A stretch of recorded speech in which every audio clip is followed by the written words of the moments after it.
What do we all do daily? Now, I can't speak for all of you, but as a 17-year-old in a global pandemic, I go on my phone a lot and watch TV, whether it be Twitter, TikTok, or the Cowboys just losing every single Sunday. I'm normally pretty intrigued by what I'm actually watching.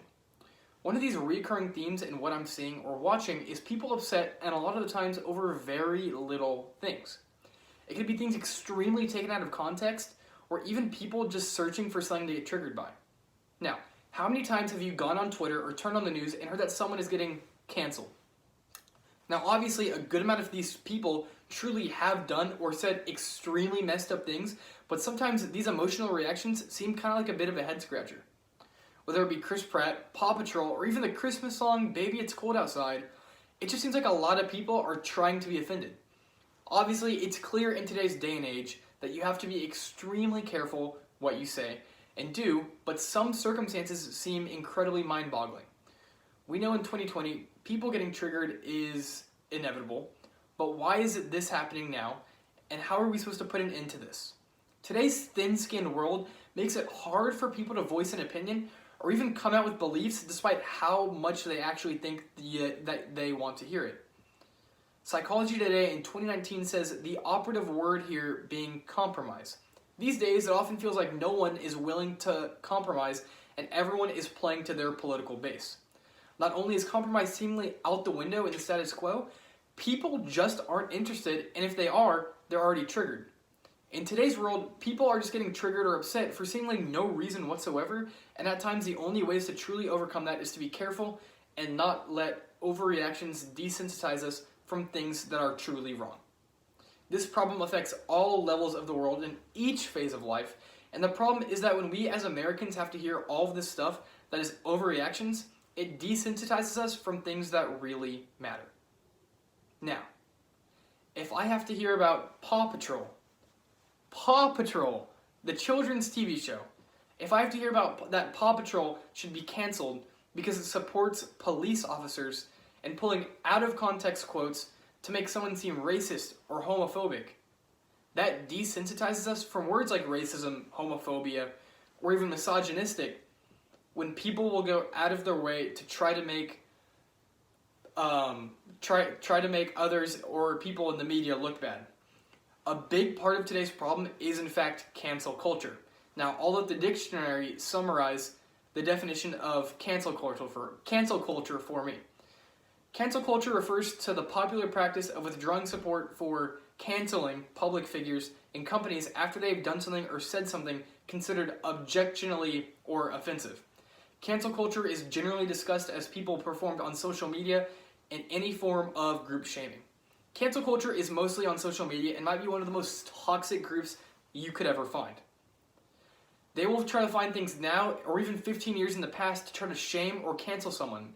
In fact, they attempted to cancel Chris Pratt over not joining castmates in a fundraiser for Joe Biden.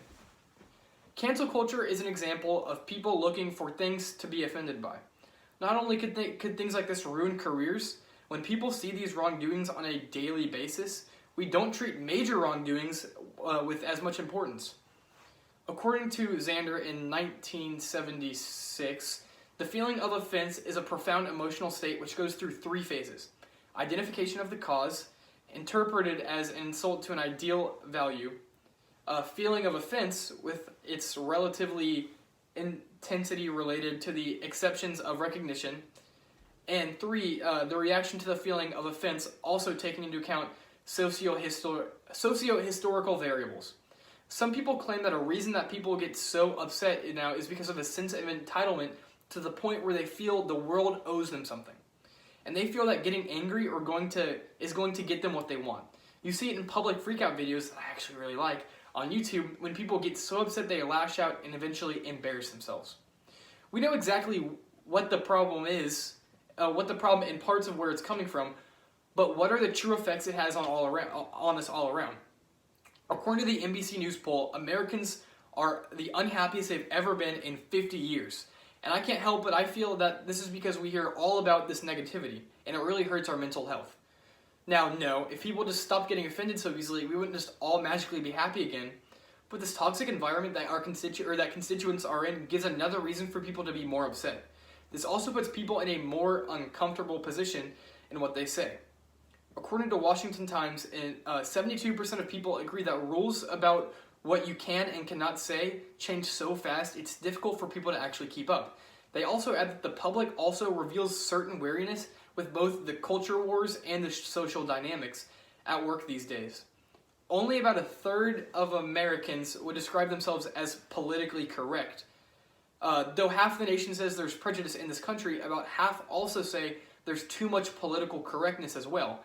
And 3/4 of the nation say they have censored or changed their words or actions when around people who were different than themselves. By now, we all understand the problem at hand and the effect that this has on society, but how do we fix it in short and long term? Short term, we as people need to care more about the truth than just being right. Meant to be Happy puts it best as, if the truth, whoever possesses it, is more valued than the perception that you are the one who knew it first, then opposition to your thoughts and beliefs will be inoffensive no matter how offensive the other person is trying to be. You are not emotionally attached to your position. You only hunger after truth. So opposition to your point of view offers no grounds for offense. You simply want to know the truth, even if you are never the place it originates. Oftentimes, things will be taken out of context, and our immediate solution is, before we get upset over something that should be online, we need to search for the facts to know the real truth. Long term, as a society, we need to be able to accept all imperfections and allow people to apologize. I understand that people will do things wrong, but as a society, accepting imperfections is an important thing that we can do. Jumping on people's heads for comments they may have said over a decade ago does not solve anything. Letting people apologize should be step one, and accepting it unless their acts were absolutely atrocious. As a whole, we need to stop being as self-centered, and the same article explains that the "it's all about me" mentality is fertile soil for being frequently offended. Every word out of every mouth, every action or inaction, all that is done or undone, all motives and intentions become a reflection on you. That is a huge burden to carry. In today's world, people are getting triggered or upset for seemingly no reason at all, and at times the only way to truly overcome that is to be careful and not let overreactions desensitize us from the problem at hand. Ladies and gentlemen, the problem isn't just an easy overnight solution. We know how much it influences social media and day-to-day life, but if we as society want to see any positive change whatsoever, we need to accept that by overcoming our selfish mentality and accepting true apologies while finding the truth is much more important than actually getting upset. In our daily technological lives, it's easy to find offense in anything we see, but just like I'm intrigued in Twitter, TikTok, and the Cowboys, maybe we can take a step forward into being intrigued into forgiveness. Thank you.